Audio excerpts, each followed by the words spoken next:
दोस्तों आज हम जानेंगे पृथ्वी पर से डायनासोर का अंत कैसे हुआ। यदि आप इस चैनल पर नए हैं तो लाइक और सब्सक्राइब करना न भूलें। तो चलिए टाइम को वेस्ट न करते हुए टॉपिक पर आते हैं। दोस्तों एक समय का बात है, इस दुनिया पर डायनासोर का राज था। वे चलते थे जहां अभी हम चल रहे हैं। इसी धरती पर सांसें ली, इसी धरती पर लड़ाइयाँ लड़ी। इन डायनासोर ने करीब इस धरती पर 14 सालों तक राज की। इन डायनासोर में से कुछ शाकाहारी थे तो कुछ डायनासोर मांसाहारी भी थे, तो कुछ डायनासोर शांत स्वभाव के थे, तो वही कुछ डायनासोर खतरनाक और हिंसक थे। ये उस समय के सबसे सफल जीव थे। लेकिन वो कौन है? ऐसी कौन सी घटना हुई जिनमें इनकी नामो निशान मिटा दी? इसको जानने के लिए हमें करोड़ों साल पीछे जाना होगा और उस डायनासोर के अंतिम दिनों के हमें बहुत करीब से देखना होगा।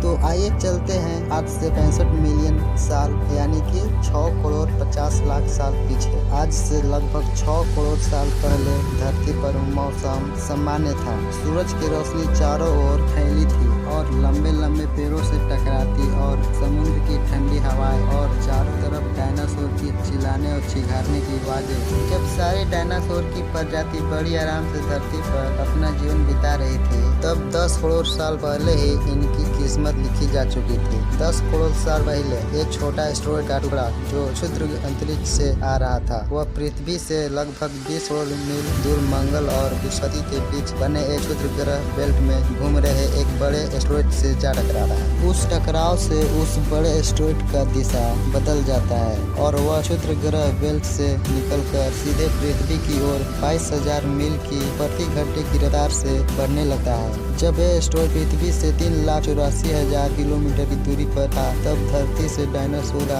अंत शायद न होता। यदि यह एस्टेरॉयड पृथ्वी के उपग्रह चांद से टकराता, लेकिन खुदा को कुछ और ही मंजूर था।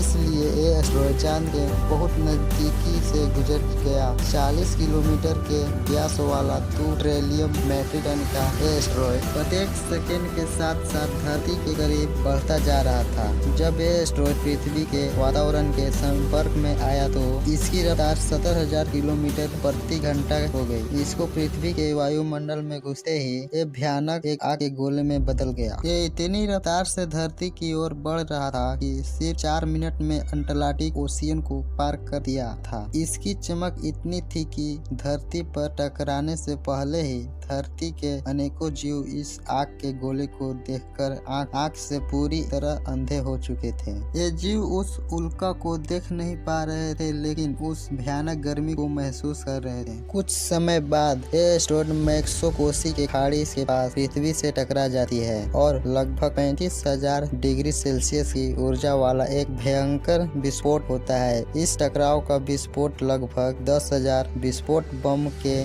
बराबर था। ये विस्फोट इतनी शक्तिशाली था कि पृथ्वी की लाखों टन धातु अंतरिक्ष में चली गई थी और टकराने वाली जगह पर 180 किलोमीटर चौड़ा और 20 किलोमीटर गड्ढा हो गई थी।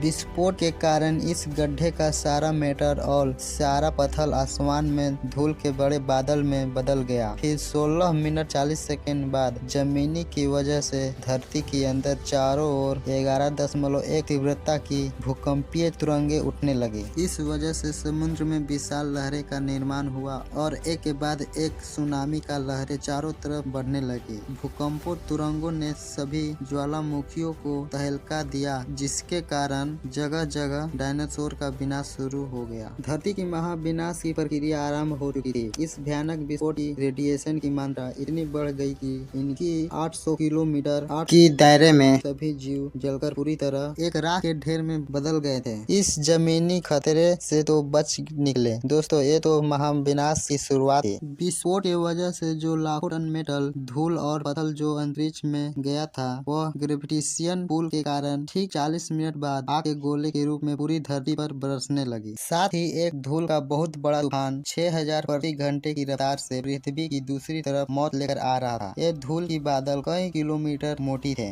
जिसके कारण सूर्य का किरण पृथ्वी पर पहुंचना मुश्किल हो गया था। गर्म हवाएं गर्म हवाओं का तापमान 100 डिग्री सेल्सियस से ज्यादा हो जाने के कारण धरती पे पेड़ पौधे की लगभग सारी आबादी जलकर राख हो चुकी थी। विस्फोट के 90 मिनट बाद धरती का तापमान 200 डिग्री सेल्सियस तक बढ़ गया। इसकी वजह से जो डायनासोर विस्फोट के इलाकों से कोसों मील दूर थे वो भी इस गर्मी से बच नहीं पाए। इस महाप्रलय से कुल 90% प्रजाति धरती से खत्म हो चुकी थी और जो 10% जीव धरती पर बच गए थे उनमें से सिर्फ वही जीव जिंदा रह सके जिसका वजन 30 किलोग्राम से कम था, जिसके कारण यह था कि महाप्रलय में लाखों की संख्या में जीव मारे जा चुके थे और पेड़ की सारी आबादी भी जलकर राख हो चुकी थी, जिसके चलते यहाँ का बड़े और विशाल जीव जीवित बच गए थे। उन्हें भरपूर मात्रा में खाना पीना न मिल सका, लेकिन ये महाप्रलय किसी अन्य जीव जंतु के बहुत फायदेमंद साबित होने वाला था। धरती पे डायनासोर का अंत एक छोटे प्रजाति के लिए सुनहरे अवसर लेके आया और वह प्रजाति थी मैमल्स की। और ये मैमल्स क्या थे, कैसे बच गए इस महाप्रलय से, डायनासोर के अंत के बाद इंसान कैसे और कहां से आया, ये जानेंगे हम अगले एपिसोड में। यदि आप चाहते हैं कि हम अगला वीडियो जल्द से जल्द बनाएं तो लाइक और सब्सक्राइब करना न भूलें। नमस्कार।